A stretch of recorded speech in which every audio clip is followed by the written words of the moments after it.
നന്ദിനി അറിയാതിരുന്നില്ല. എഴുതിയത് ശ്രീമതി KS വീണ. വായിക്കുന്നത് doctor Velayudhan. എപ്പോഴാണോ ഈ ജോലി ഒന്ന് തീരുക? ഇന്നും താമസിച്ചായിരിക്കും ഓഫീസിലെത്തുന്നത്. മാനേജറുടെ കറുത്ത മുഖം ഓർമ്മയിലെത്തിയപ്പോൾ നന്ദിനിക്ക് വല്ലായ്മ തോന്നി. ഇന്നെങ്കിലും സമയത്തിനെത്തണമെന്ന് കരുതി എത്ര തന്നെ തിരക്ക് കൂട്ടിയിട്ടും ചെയ്തു തീർക്കാൻ ഇനിയും ധാരാളം. കണ്ണന് മായയും പോകുന്നത് വരെ ഒരു സമാധാനവും കിട്ടാറില്ല. കോളേജിലെത്തിയിട്ടും കണ്ണൻ ഇപ്പോഴും പഴയ 4 വയസ്സുകാരൻ തന്നെ. അമ്മ എത്തിയില്ലെങ്കിൽ തൻ്റെ കാര്യമൊന്നും നടക്കില്ലെന്ന് അവൻ തന്നെ പറയാറുണ്ട്. മായ അച്ഛൻ്റെ തനിപ്പകർപ്പ് തന്നെ. 8ാം ക്ലാസ്സുകാരിയാണെങ്കിലും ഇപ്പോഴേ ആരെയും ആശ്രയിക്കുന്ന ഇഷ്ടമല്ല. എങ്കിലും തൻ്റെ ഒരു കണ്ണെത്തിയില്ലെങ്കിൽ ഒന്നും ശരിയാവില്ലെന്ന് നന്ദിനിക്ക് നന്നായി അറിയാം. ഇനിയിപ്പോൾ പോവുക തന്നെ, ബാക്കിയൊക്കെ വന്നിട്ടാകാം. സിറ്റ് ഔട്ടിൽ രാജേട്ടനെ കണ്ടപ്പോൾ അത്ഭുതം തോന്നി. പത്രം കയ്യിലുണ്ടെങ്കിലും കണ്ണുകൾ മറ്റെങ്ങോ ആണ്. വലിയ കണ്ണുകളിൽ തളം കെട്ടി നിൽക്കുന്ന ശൂന്യത കണ്ടപ്പോൾ നന്ദിനിക്ക് പേടി തോന്നി. രാജേട്ടാ, ഞാൻ ഇറങ്ങുന്നു. നിറയുന്ന കണ്ണുകൾ അമർത്തി തുടച്ചുകൊണ്ട് ഒതുക്ക് കല്ലുകൾ ഇറക്കുമ്പോൾ നന്ദിനിയുടെ മനസ്സാകെ വെങ്ങുകയായിരുന്നു. പതിവിന് വിപരീതമായി രാജേട്ടൻ്റെ മുന്നിൽ മദ്യം കണ്ടില്ല. ആശ്വാസം തോന്നി. വല്യേട്ടൻ പലതവണ പറഞ്ഞു എന്തെങ്കിലും ഒരു ജോലി ശരിയാക്കാമെന്ന്. രാജേട്ടൻ ആരുടെയും ഔദാര്യം വേണ്ടത്രേ. ഉണ്ടായിരുന്ന ജോലിയും കളഞ്ഞ് കടക്കാരനുമായി. എന്നിട്ടും ആദർശങ്ങളും മുറുക്കി പിടിച്ചിരിപ്പാണ്. ബിസിനസ്സൊന്നും പറഞ്ഞിറങ്ങിയ രാജേട്ടനെ എല്ലാവരും തടഞ്ഞു. നമുക്കിത് പറ്റിയതല്ല മോനെ എന്ന് രാജേട്ടൻ്റെ അച്ഛൻ എത്ര പറഞ്ഞു. രാജേട്ടൻ അതൊന്നും കാര്യമാക്കിയില്ല. എല്ലാം നശിച്ചിട്ടും പഴയ വാശി മാത്രം നശിക്കാതെ ഒപ്പമുണ്ട്. പോരാത്തതിന് ഇപ്പോൾ മദ്യപാനവും തുടങ്ങിയിട്ടുണ്ട്. മദ്യമെന്ന് കേൾക്കുമ്പോൾ രോഷം കൊള്ളുമായിരുന്ന രാജേട്ടൻ ഇപ്പോൾ മദ്യം അടുത്ത് തന്നെ വേണം. അപൂർവമായിട്ടാണ് എന്തെങ്കിലും സംസാരിക്കുന്നത് തന്നെ. മിക്കപ്പോഴും അതൊരു പൊട്ടിത്തെറിയിൽ അവസാനിക്കുകയും ചെയ്യും. പുറമേ ക്രൂരനാവുമ്പോഴും ആ മനസ്സിൻ്റെ തേങ്ങൽ താൻ കേൾക്കാറുണ്ടല്ലോ എന്നോർത്തപ്പോൾ നന്ദിനിയുടെ കണ്ണുകൾ വീണ്ടും നിറഞ്ഞു. ആഴത്തിൽ വേരോടിയ അപകർഷതാബോധം രാജേട്ടനെ വല്ലാതെ വിഷമിപ്പിക്കുന്നുണ്ട്. ഭാര്യയുടെ ചെലവിൽ കഴിയുന്ന നാണമില്ലാത്ത ഭർത്താവെന്ന് സംസാരത്തിൽ പ്രകടമാക്കാറുണ്ട്. താനിതൊന്നും അറിഞ്ഞതായി ഭാവിക്കില്ല. എത്ര തന്നെ ശ്രദ്ധിച്ചിട്ടും തെറ്റുകൾ ഏറുന്നതേ ഉള്ളൂ. ഫയലുകളൊന്നും നീങ്ങുന്നതുമില്ല. തൻ്റെ മനസ്സ് തനിക്ക് തന്നെ അന്യമാവുന്നതായി നന്ദിനിക്ക് തോന്നി. ഇന്നിനി ഒന്നും ശരിയാവില്ല. നേരത്തെ പോകാനായി മാനേജറുടെ അനുവാദം വാങ്ങുമ്പോഴും മനസ്സ് എവിടെയൊക്കെയോ അലയുകയായിരുന്നു. കഴിഞ്ഞുപോയ ആ നല്ല നാളുകൾ എന്നെങ്കിലും തിരികെ വരുമോ എന്നോർത്തപ്പോൾ നന്ദിനിക്ക് പൊട്ടിക്കരയാൻ തോന്നി. ഏറെ കൊതിച്ച വിവാഹമായിരുന്നു തങ്ങളുടേത്. രാജേട്ടൻ്റെ മനസ്സ് നിറയെ സ്നേഹമായിരുന്നു. ഇന്നും അതിനൊരു കുറവും സംഭവിച്ചിട്ടില്ലെന്ന് നന്ദിനിക്കറിയാം. ഉറക്കം വരാത്ത രാത്രികളിൽ ഉറക്കം നടിച്ചു കിടക്കുമ്പോൾ താൻ ഉറങ്ങിയെന്ന് കരുതി അരികിൽ വന്നിരുന്ന് നെറുകിൽ തലോടുകയും കണ്ണീർ പൊഴിക്കുകയും ചെയ്യുന്ന രാജേട്ടന് സ്നേഹമില്ലെന്ന് എങ്ങനെ പറയും? തനിക്കാരോടും സ്നേഹമില്ലെന്ന് വരുത്തി തീർക്കാൻ രാജേട്ടൻ എന്തൊക്കെയാണ് കാട്ടിക്കൂട്ടുന്നതെന്ന് ഓർക്കുമ്പോൾ ദുഃഖം തോന്നുന്നു. കുട്ടികളുടെ രാജേട്ടൻ ജീവനാണ്. കഴിഞ്ഞ കുറേ നാളുകളായി താൻ കാണാതെയാണ് രാജേട്ടൻ അവരോട് സംസാരിക്കുന്നത്.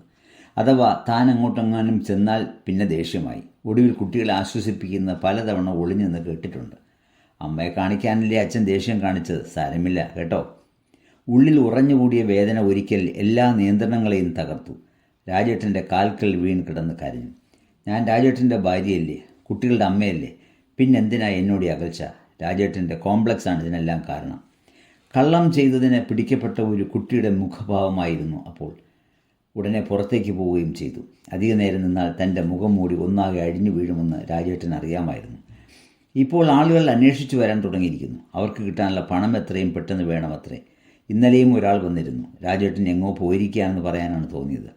അയാൾ എന്തൊക്കെയോ പറഞ്ഞിട്ട് പോയി. ദേഷ്യവും സങ്കടവും സഹിക്കാനായില്ല. പറയാൻ പാടില്ലാത്തത് പലതും രാജേട്ടനെ പറഞ്ഞു. വേണ്ടായിരുന്നു. ആകെ തകർന്ന മനസ്സ് താൻ വേദനിപ്പിക്കേണ്ടിയില്ലായിരുന്നു. എന്തേ കണ്ണൻ്റെ മുഖത്തൊരു വല്ലായ്മ? തന്നെ കണ്ടതും അവൻ എഴുന്നേറ്റു. അച്ഛൻ പോയെന്ന് അമ്മയോട് പറയണമെന്ന് പൂർത്തിയാക്കാൻ അനുവദിക്കാതെ ചോദിച്ചു. എവിടെയാ പോയത്? അമ്മയ്ക്ക് അറിയാമെന്ന് പറഞ്ഞു. നന്ദിനിക്ക് തല കറങ്ങുന്ന പോലെ തോന്നി.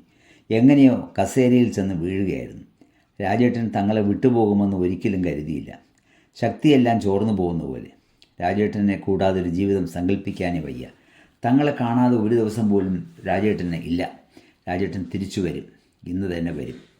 മറിച്ചു കരുതാൻ നന്ദിനിക്ക് കഴിയുമായിരുന്നില്ല.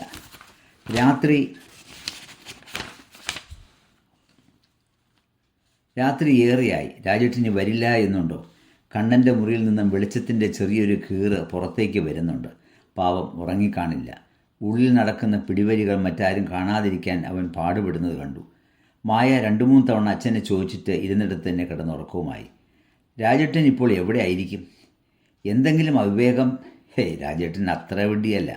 എങ്കിലും സാഹചര്യത്തിൻ്റെ സമ്മർദ്ദം കൊണ്ട് എന്തെങ്കിലും 1000 സൂചിമുനകൾ കുത്തിയാലെന്ന പോലെ നന്ദിനിയുടെ ഹൃദയം വേദനിച്ചു. ഇന്ന് ആകാശം നിറയെ നക്ഷത്രങ്ങളുണ്ട്. തുളസിത്തറയ്ക്കരികിൽ കസേരയിട്ട് ആകാശത്തെയും നോക്കി എത്ര നേരം ഇരുന്നാലും രാജേട്ടന് മതിവരില്ലായിരുന്നു. ഉറങ്ങണ്ടേ എന്ന് ചോദിച്ചു ചെല്ലുമ്പോൾ തന്നെ ചുണ്ടി പിടിപ്പിക്കാനായി. ഞാനും നക്ഷത്ര പെണ്ണുങ്ങളും എന്തെന്ത് കഥകൾ പറഞ്ഞെന്നോ നന്ദിനി കേട്ടില്ല അല്ലേ? അത്ര കുറുമ്പ് എന്ന് പറയുമായിരുന്നു. പരിഭവം കൊണ്ട് തുടുത്ത മുഖവുമായി താൻ നിൽക്കുമ്പോൾ രാജേട്ടൻ്റെ കുസൃതി നിറഞ്ഞ സാന്ത്വനം. ഞങ്ങൾ കണ്ണുകൾ കൊണ്ടാ കഥ പറഞ്ഞത്. അതാ നന്ദിനി കേൾക്കാതിരുന്നത്. പിണങ്ങണ്ട കേട്ടോ. ഇപ്പോൾ രാജേട്ടനുണ്ടായിരുന്നെങ്കിൽ തമാശയൊന്നും പറഞ്ഞില്ലെങ്കിൽ തന്നെയും വളരെ നേരം ആകാശത്തേക്ക് നോക്കി തുളസിത്തറയ്ക്കരികിൽ ഇരിക്കുമായിരുന്നു. കണ്ണുകളിൽ നിന്നും നീർമണികൾ അടർന്ന് അരികിൽ കിടക്കുന്ന ആ മായയുടെ കവിളിൽ പതിക്കുന്നതും നോക്കി നന്ദിനി ഇരുന്നു. ഞാനും നക്ഷത്ര പെണ്ണുങ്ങളും എന്തെന്ത് കഥകൾ പറഞ്ഞെന്നോ നന്ദിനി കേട്ടില്ല ഇല്ലേ? അത് അത്ര കുറുമ്പ് എന്ന് പറയുമായിരുന്നു. പരിഭവം കൊണ്ട് തുടുത്ത മുഖവുമായി താൻ നിൽക്കുമ്പോൾ രാജേട്ടൻ്റെ കുസൃതി നിറഞ്ഞ സാന്ത്വനം. ഞങ്ങൾ കണ്ണുകൾ കൊണ്ടാ കഥ പറഞ്ഞത്. അതാ നന്ദിനി കേൾക്കാതിരുന്നത്. പിണങ്ങണ്ടായിട്ടോ. ഇപ്പോൾ രാജേട്ടനുണ്ടായിരുന്നെങ്കിൽ തമാശയൊന്നും പറഞ്ഞില്ലെങ്കിൽ തന്നെയും വളരെ നേരം ആകാശത്തേക്ക് നോക്കി തുളസിത്തറയ്ക്കരികിൽ ഇരിക്കുമായിരുന്നു. കണ്ണുകളിൽ നിന്നും നീർമണികൾ അടർന്ന് അരികിൽ കിടക്കുന്ന മായയുടെ കവിളിൽ പതിക്കുന്നു നോക്കി നന്ദിനി ഇരുന്നു. രാജേട്ടൻ്റെ കാര്യം ആരെയും അറിയിക്കാൻ മെനക്കെട്ടില്ല. എന്തൊക്കെയോ കാട്ടിക്കൂട്ടിയിട്ട് പതിവിലെ നേരത്തെ നന്ദിനി ഓഫീസിലേക്ക് പറഞ്ഞിറങ്ങി. വഴിക്ക് എവിടെയെങ്കിലും രാജേട്ടൻ തന്നെ കാത്തു നിൽക്കുന്നുണ്ടാകുമെന്ന പ്രതീക്ഷയിൽ നടത്തേക്ക് വേഗത കൂട്ടി. ചീറിപ്പായുന്ന വാഹനങ്ങളോ തിങ്ങിഞ്ഞെരുങ്ങിപ്പോകുന്ന ജനക്കൂട്ടമോ ഒന്നും നന്ദിനി കാണുന്നുണ്ടായിരുന്നില്ല. എതിരെ വരുന്നവരെല്ലാം രാജേട്ടനെ കാണാൻ ശ്രമിക്കുകയായിരുന്നു നന്ദിനി.